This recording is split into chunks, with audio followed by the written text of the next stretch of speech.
Die werkloosheidskoers het tot 32,7% gestyg en Sanparks soek na 'n motoris wat sirkustoertjies in die Wildtuin uithaal.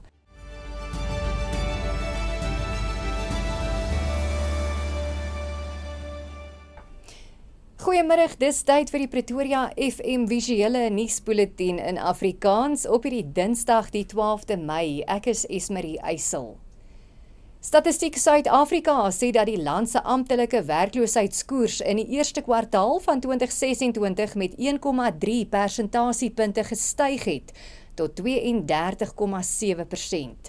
Volgens die jongste kwartaallikse arbeidsmagopname het die getal werklose mense met 301 000 toegeneem, terwyl die getal werkende mense met 345 000 afgeneem het. Die grootste werksverliese is in die diens- en konstruksiesektore aangeteken, terwyl vervaardiging, mynbou en landbou beperkte werksgroei getoon het. Jeugwerkloosheid bly die hoogste onder mense tussen die ouderdom van 15 en 24 jaar en staan tans op 60,9%. Die uitgebreide werkloosheidskoers wat mense insluit wat moed opgegee het om werk te soek, het tot 43,7% gestyg. 'n Beleggingsekonoom by PSG, Dawie Klopper, sê die werkloosheidsprentjie sal heelwat anders lyk wanneer Statistiek Suid-Afrika die informele sektor begin meet. Die werkloosheidskoers skiet die hoogte in en dis 'n resultaat van 'n swak groeiende ekonomie, 'n ekonomie wat nie vertroue het nie, waar daar nie verbruikers of sakevertroue is nie. En as daar nie sakevertroue is nie, gaan sakemanne nie investeer in die ekonomie nie. En sonder investering gaan die ekonomie nie begin groei nie. En as die ekonomie nie groei nie, gaan ons nie die werkloosheidssyfer omgedraai kry nie. So ons grootste fokus moet daar wees om die ekonomie te laat groei.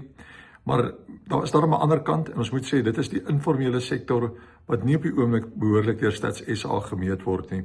As ons die informele ekonomie beter gaan meet, gaan ons tog 'n aansienlik beter werkloosheidsprentjie kan publiseer. Die minister van vervoer, Barbara Krisi, het haar departement se begrotingsprioriteite aan die tesourie voorgelê. Krisi mik na 'n vaartbelynde stelsel wat die reiskoste vir werkers en studente sal verlaag, terwyl dit uitvoere vir die landbou en mynsektore vergemaklik. Krisi het erken dat stygende brandstofpryse en strawwe mededinging van buurlande die logistieke sektor onder druk plaas. Volgens haar sal die nuwe vervoer-ekonomiese reguleerder vanjaar op die been gebring word om onafhanklike tariewe en regverdige mededinging te verseker. Krisi het beklemtoon dat vennootskappe met die privaat sektor deurslaggewend vir die herstel van die ekonomie is. Die padongelukkefonds se wetgewing word ook hersien om die staat se skuldlas te beperk deur 'n gestandaardiseerde vergoedingsstelsel in te stel. Die kantoor van die openbare beskermer sê dat die konstitusionele hof se bevinding oor die Palapala saak nie beteken dat die openbare beskermer se bevindings oor die president se optrede ongeldig is nie. Die hof het beslis dat die parlementêre proses om die president in 'n staat van beskuldiging te plaas ongrondwetlik was. Die verslag van die OB handel oor die geld wat op president Cyril Ramaphosa se plaas gesteel is. Die OB het bevind dat Ramaphosa niks verkeerd gedoen het nie en dat hy ook nie skuldig is aan onbehoorlike gedrag nie. Die woordvoerder van die OB, Ndini Mosoki, sê dat die konstitusionele hof nie die bevinding ondermyn nie en het niks met die OB se verslag te doen nie. Action SA gaan môre strafregtelike klagtes teen president Cyril Ramaphosa by die Bela polisiestasie oor die Palapala skandaal indien. Die party beweer die president het nie die volle bedrag geld wat in 2020 op sy plaas gesteel is bekend gemaak nie en voer aan dat die bedrag minstens 15 miljoen rand was. Action SA sê die klagte sluit oortredings van die wet op die voorkoming en bekamping van korrupte bedrywighede asook bedrog en myneed in. Die party sê die politieke situasie het verander na die hof se onlangse uitspraak oor die Palapala saak en beklemtoon dat niemand bo die reg verhewe is nie. Die klagte sal deur die party se nasionale voorsitter, Michael Beaumont, en ander senior partylede ingedien word. Die burgerregte organisasie AfriForum het aangebied om die Suid-Afrikaanse nasionale weermag te help met veiligheidsopleiding na 'n reeks inbrake en wapendiefstal by basisse in Gauteng. Volgens AfriForum se woordvoerder vir gemeenskapsveiligheid, Jacques Broodryk, is dit 'n groot risiko vir nasionale stabiliteit dat weermagbasisse herhaaldelik deur syndikaate geteiken word.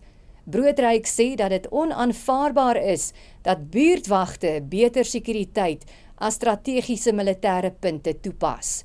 Die burgerregte organisasie eis dat 'n volledige ondersoek van stapel gestuur moet word na die skynbare betrokkenheid van syndikaate en beweerde interne samespanning by die voorvalle.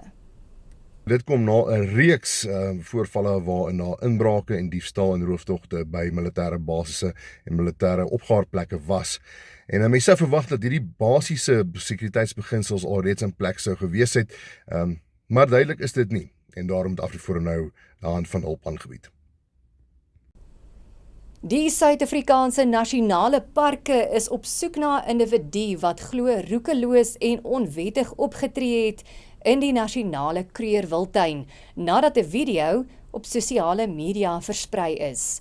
Volgens Sanparke wys die beeldmateriaal hoe die persoon deur riviere ry, geslote paaie ignoreer en gevaarlik bestuur wat 'n ernstige oortreding van parkreëls en omgewingswetgewing is. Sanparke sê gedrag soos die bedreig nie net wild en ekostelsels nie, maar ook besoekers se veiligheid en sal nie geduld word nie. Sanparke sê die oortreder sal opgespoor en vervolg word. Enigiemand met inligting word versoek om dit by Sanparke of die polisie aan te meld. En dit bring ons aan die einde van die visuele nuusbulletin in Afrikaans hier by Pretoria FM. Baie dankie vir die saamkyk en ons gaan môre aand weer so maak.